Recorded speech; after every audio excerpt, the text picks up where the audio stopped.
It's the 156th running of the Belmont Stakes on Saturday. We have new track, new distance, new shooters, and for the first time in 10 years, Derby winner versus Preakness winner. So come join me as I break down the top contenders. Hi everyone, it's Maura from Trifecta and a Little Bit Extra, and today I'm so excited to bring you the 156th running of the Belmont Stakes. But hold up, it's not at the Belmont, it's at Saratoga, and it's not a mile and a half, it's going to be a mile and a quarter. Think of it like an early summer Travers. In fact, that's kind of how I handicap the race. Let's start with the number 1 horse, Seize the Grey. Now, many of you know that I own a share of Seize the Grey through my racehorse. So, of course, this is the horse I want to start with, and this is the horse I'm going to be rooting for. In fact, I really hope to see Seize the Grey in the winner's circle on Saturday.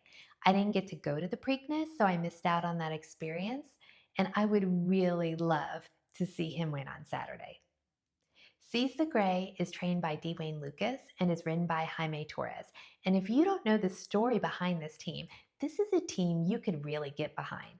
Dwayne Lucas, he's a Hall of Fame trainer. He's won the Belmont 4 times. He's 88 and he still gets on his racehorse every day. That's dedication and motivation. Jaime Torres in 2019 was watching racing in Puerto Rico and said, I want to be a jockey. He came over to the US. He actually lived out of his car for a little while, and already he's a Preakness winning jockey.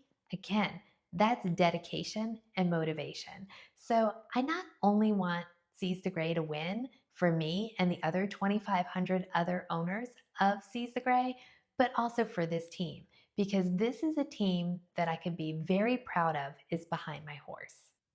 Now let's look at Seize the Grey's performances. What you need to know is he's improving. He won the Pat Day Mile on Derby Day and he won the Preakness. In fact, his Preakness win was his best yet. He went out of the gate and never looked back. We know he could go the distance. He's out of Arrogate and he's been doing really well up in Saratoga. The other thing to note, he runs well on a muddy track. The Preakness was a muddy track, and he had 2 races as a 2-year-old in Saratoga on a muddy track and won one of those races. Looks like rain may be coming in New York on Saturday, something that you're going to want to note. The one thing that gives me pause is he drew the 1 post position. I'm not giving up hope though. This horse is fast. He could get out of the gate. He's going to have to get out of the gate, so go Seize the Grey. Now I want to talk about 2 long shots. The first is the number 5 horse, Antiquarian. He's trained by Todd Pletcher, another trainer who's won the Belmont 4 times, and he's ridden by Johnny Velasquez. Antiquarian has 4 starts with 2 wins, and the last win was in the Peter Pan at a mile and an eighth. The Peter Pan is a key prep race for the Belmont Stakes. He went wide in that race, and he still won. And the race before that, he won at a mile and a 16th on a sloppy track. Again, something you want to note if the weather comes in on Saturday. The next horse I want to talk about is the Wine Steward. In fact, this is the horse that Antiquarian beat in the Peter Pan. The Wine Steward is trained by Mike Maker and ridden by Manny Franco. What you need to note is out of the 6 starts, 100% in the exacta. 3 wins and 3 places. However, also to note, none of the wins have been at the longer distances. So, something to consider when you're putting your exotics together. Now let's talk about our morning line favorite, Sierra Leone. Sierra Leone is trained by Chad Brown and will be ridden by Flavien Prat.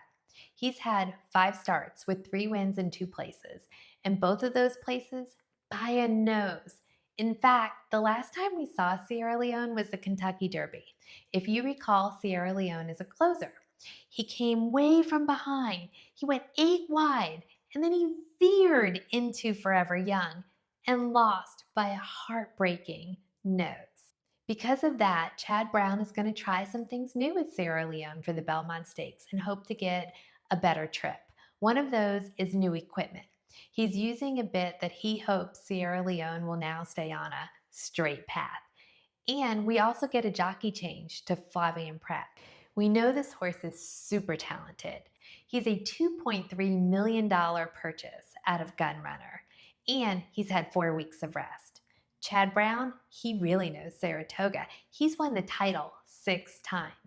The only thing that gives me pause for Sierra Leone is the fact he's getting an equipment change and he's a closer. Is he going to get the right setup on Saturday? Finally, let's talk about the Derby winner and Preakness runner-up, Mystic Dan, trained by Kenny McPeak and ridden by Brian Hernandez Jr. We know this horse has talent and we know he runs well in the mud. The only thing that gives me pause is in the Preakness notes it says flattened. We're now going to run another long distance race within a short amount of time. Will Mystic Dan be able to overcome all of that and get the win on Saturday? Well, that's my summary of the Belmont. I hope you all have a wonderful time on Saturday. It's going to be an incredible lineup of racing. And if you see me at Saratoga, please come up and say hi. I would love to meet you. Most of all, remember, sashay away with your money. If you like my channel, please hit subscribe or find me at trifectaandextra.com. Cheers!